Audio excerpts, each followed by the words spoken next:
Well, Michael, it's fair to say you've worked hard to earn this opportunity. Just take us back to after last year's draft and missing out on both drafts yet again. Yeah, it was pretty disappointing.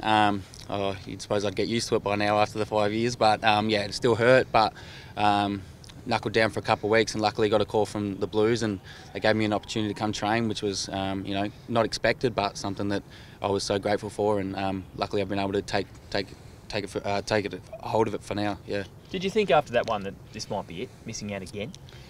Yeah, definitely. There's like moments that creep into your head. It's hard to stay positive the whole time, and again. But with the new supplement rule coming in and also the mid-year draft, I wasn't as disappointed. After sitting down with my manager, we discussed, the possibility of coming in halfway through the year rather than waiting a whole 12 months again. Was there anything that you changed specifically, or was it more persistence and just keep going? Oh, there's nothing I changed in the short term. Obviously, it was only a month or so before I got the call to come train pre-Christmas. So yeah, I wouldn't say there was anything I changed considerably. More so when I got here and into the environment was when I changed. Yeah. Now, we haven't played any games yet, but being in this elite environment for a few months now, how much do you think your footy's developed already? Already, I reckon it's skyrocketed. Just being here every day, being able to touch the footies, being under the supervision of elite coaches and an elite environment at such a great club like Carlton too, with the facilities and everything available. I think going from a full-time job to this becoming my full-time job, I think in the short span it's already developed considerably. And what sort of role do you expect to play in this Carlton side, that midfield? I'd say more so half forward, floating in towards the midfield if I can crack into the team. At the moment, just going through the match sim and playing wherever they play me, and I'm really happy with how that's going at the moment. I'll take anything. I guess now that you've got this opportunity, you don't want to waste any time. You want to really get cracking. Yeah, no doubt. Obviously, I've played VFL for a few years now, and I don't really want to play any more VFL, so I've got an opportunity to play some AFL football if I get a chance. So that'd be great. Yeah. So you think it's realistic to become a regular in this team straight away, given you've played VFL, you've played against a lot of these guys before? We'll just have to wait and see what happens. At the moment, I'm just honing in with the boys and really just trying to work hard and impress the coaches and the boys, in their respect. And then from there, it's up to the coaches. And at the moment, we've got a really strong team of young players coming through, along with the elite players of Cripper and Cruz and Murph. So I think, if it takes me a while to crack in, I'm okay with that. But at the moment, it's up to the coaches. Are you targeting round one yourself?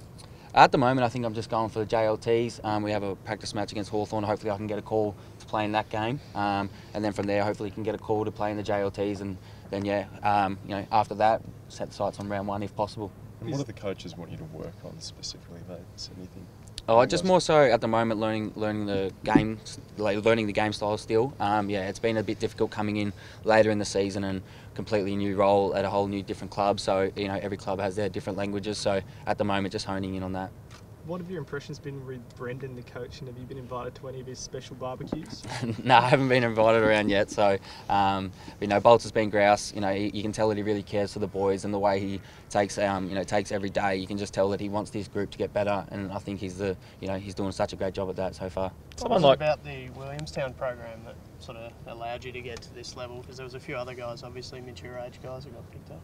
Yeah, I think down at Williamstown, everyone is full-time workers and uni students and all of that, but the program is still such an elite one in terms of we're there 3 to 4 days a week. Recovery is still elite with the standards, and also the facilities there are great. So I think it's just a great pathway to be involved in. Someone like Kane Lambert was in your position not that long ago. He's gone on premiership, be an elite player. Is he a player of that ilk you've sort of looked at and his journey in the last few years? Yeah, definitely. Lambo reached out to me after the draft when I missed out, but then also reached out again once over the weekend. So I think someone like him that gritted for a long time and eventually got a chance and showed that he could do it. That's definitely such a good role model for me to look up to. Yeah.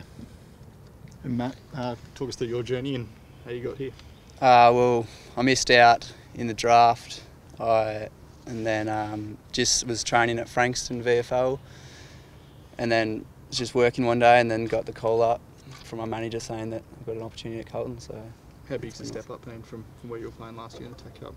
Yeah, it's been huge.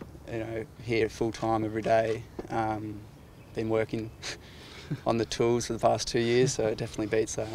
How were you after the draft? I mean, you're a bit younger than Michael, obviously, and you missed out. How were you sort of feeling about it all?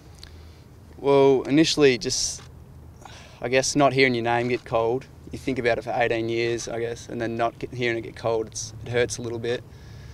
But then, you know, you got to just work hard and then see if any opportunity comes up like it has. So, yeah. How many tools? What were you doing?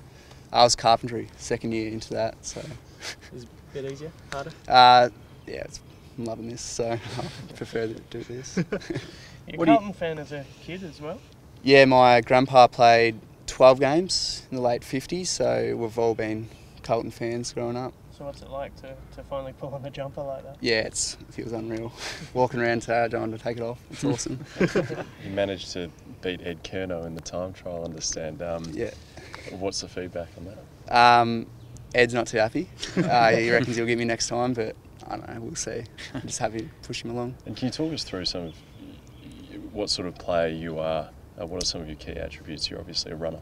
Yeah, I think a running ball user, I think. I don't want to be put down to a position or something, whether I'm a half back, half forward, on the wing or in the midfield. I just think I can just use my ability to run and stuff like that.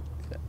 What was the first contact that you had from Carlton? What did you think when they did get in touch with you, being a Carlton fan?